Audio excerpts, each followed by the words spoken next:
सोचिए, समुद्र की एक 50 फीट ऊंची लहर जैसे 10 मंजिला इमारत लाखों टन पानी की ताकत के साथ आपकी तरफ बढ़ रही हो। एक ऐसी लहर जो अपने रास्ते में आने वाली हर चीज को खिलौनों की तरह बहा ले जाए, घर, गाड़ियां और यहां तक कि जिंदगियां भी। ये कोई डरावनी फिल्म का सीन नहीं है, बल्कि एक खौफनाक हकीकत है जिसे जापान ने साल 2011 में झेला था। उस दिन 20,000 से ज्यादा लोगों की जानें चली गईं और हजारों घर पलक झपकते ही समुद्र में समा गए। पूरी दुनिया इस तबाही को देखकर कांप उठी थी, लेकिन जापान ने हार नहीं मानी। उस तबाही के बाद उन्होंने एक ऐसा असंभव सा लगने वाला मिशन शुरू किया जिसे सुनकर दुनिया हैरान रह गई। उन्होंने समुद्र के खिलाफ एक जंग छेड़ने का फैसला किया। एक ऐसी जंग जिसमें उन्होंने 400 किलोमीटर लंबी, 50 फीट ऊंची कंक्रीट की एक महान दीवार खड़ी कर दी। एक ऐसी दीवार जो सुनामी की ताकत को सोख सके।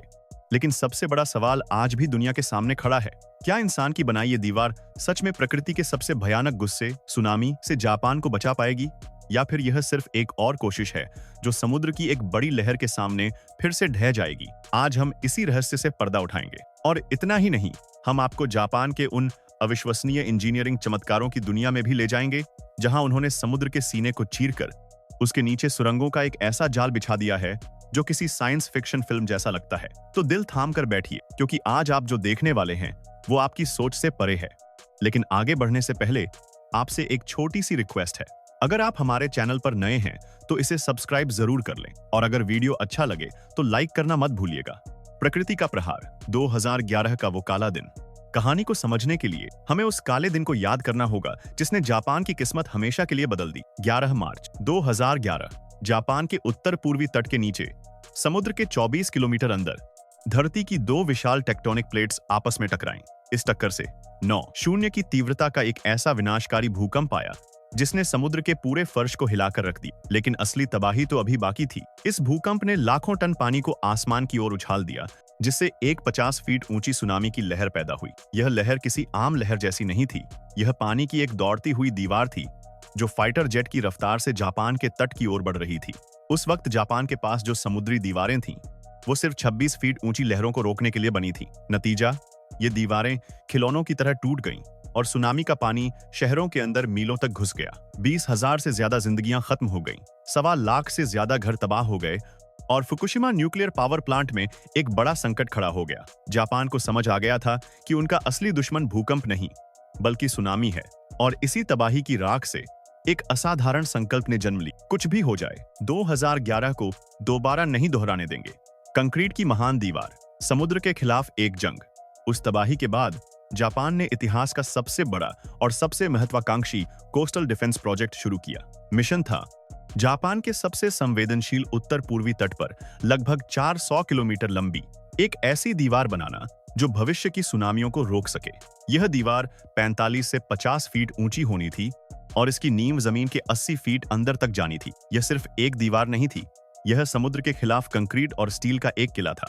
इस प्रोजेक्ट पर 12 बिलियन अमेरिकी डॉलर से भी ज्यादा का खर्च आया। इस मिशन में 30,000 से ज्यादा इंजीनियर, मजदूर और जियो टेक्निकल एक्सपर्ट्स शामिल हुए। हजारों भारी भरकम मशीनें दिन रात काम पर लगी रहीं। मकसद सिर्फ एक था, सुनामी को रोकना नहीं, बल्कि उसकी विनाशकारी ताकत को इतना कम कर देना कि लोगों को अपनी जान बचाने के लिए कुछ कीमती मिनट मिल जाएं।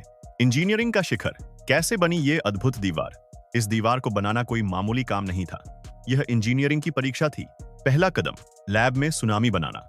इंजीनियर्स ने 2011 की सुनामी के सारे डेटा को इकट्ठा किया और लैब के अंदर विशाल वेव टैंक्स में उसी सुनामी की छोटी लहरें बनाकर हजारों टेस्ट किए। उन्होंने देखा कि लहर दीवार से कैसे टकराती है, कितनी ऊपर तक चढ़ती है और उसे कैसे तोड़ सकती है। इन टेस्ट्स के आधार पर ही दीवार की सही ऊंचाई, मोटाई और ढलान तय की गई। दूसरा कदम, जमीन को फौलाद बनाना। जापान का तटीय इलाका कमजोर और रेतीली मिट्टी पर बना है। इतनी भारी दीवार बनाने से पहले जमीन को मजबूत करना जरूरी था। इसके लिए जमीन में 80 फीट गहरे स्टील और कंक्रीट के पाइल्स गाड़े गए। पत्थर और रेत की परतें बिछाई गईं ताकि दीवार अपनी जगह से 1 इंच भी न हिले। तीसरा कदम, दीवार का निर्माण। जब नींव तैयार हो गई तो उसके ऊपर स्टील की सलाखों का एक घना जाल बिछाया गया। फिर कंक्रीट के विशाल ब्लॉक एक एक करके बनाए गए। समुद्र की तरफ दीवार के बेस पर टेट्रापॉड जैसे खास आकार के कंक्रीट के ब्लॉक रखे गए, जिनका काम था लहर की पहली और सबसे जोरदार टक्कर को तोड़ना। कुछ जगहों पर दीवार को सीढ़ीनुमा बनाया गया ताकि पानी ऊपर चढ़ने की बजाय फैल जाए। बंदरगाहों पर जहाजों के आने जाने के लिए विशालकाय स्टील के सुनामी गेट लगाए गए, जो खतरा होने पर कुछ ही मिनटों में बंद हो सकते हैं।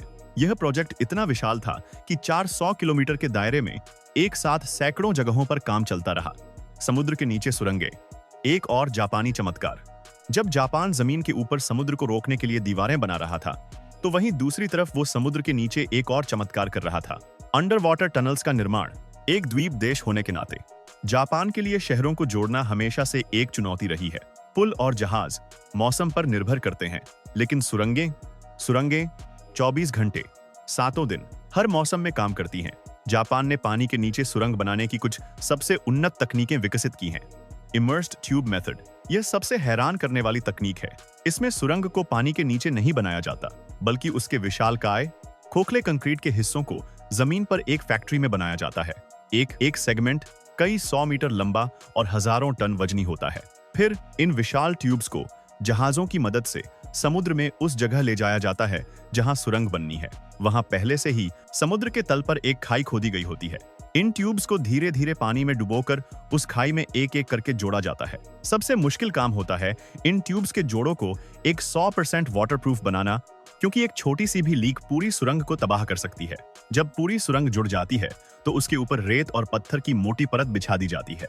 इस तकनीक से जापान ने कई बड़ी सुरंगें बनाई हैं। भारत के लिए एक सोच। जब हम जापान के इन मेगा प्रोजेक्ट्स को देखते हैं तो एक सवाल मन में आता है, हमारे देश की तटीय रेखा भी हजारों किलोमीटर लंबी है। हम भी सुनामी और समुद्री तूफानों जैसी प्राकृतिक आपदाओं का सामना करते हैं। क्या हम जापान की इस दूरदर्शी सोच से कुछ सीख सकते हैं? जापान ने एक आपदा के बाद इंतजार नहीं किया, बल्कि भविष्य को सुरक्षित करने के लिए एक असाधारण कदम उठाया। हमारे देश में भी ऐसे तटीय इलाके हैं जिन्हें ऐसी ही मजबूत सुरक्षा की जरूरत है। जापान की तकनीक और प्लानिंग हमें यह सिखाती है कि सही इंजीनियरिंग और मजबूत इरादों से हम भी अपनी तटीय आबादी के लिए एक सुरक्षित भविष्य बना सकते हैं। यह सिर्फ पैसे का निवेश नहीं है, ये अपनी आने वाली पीढ़ियों की जिंदगियों का निवेश है। क्या ये दीवारें काफी हैं? जापान की 400 किलोमीटर लंबी सुनामी दीवार आज खड़ी है। यह इंसान के लचीलेपन और हिम्मत की एक मिसाल है। सिमुलेशन दिखाते हैं कि यह दीवार सुनामी के प्रभाव को 50% तक कम कर सकती है, जिससे लाखों जानें बच सकती हैं। लेकिन प्रकृति हमेशा इंसान से एक कदम आगे रहती है। क्या होगा अगर अगली सुनामी 50 नहीं बल्कि 60 फीट ऊंची हुई?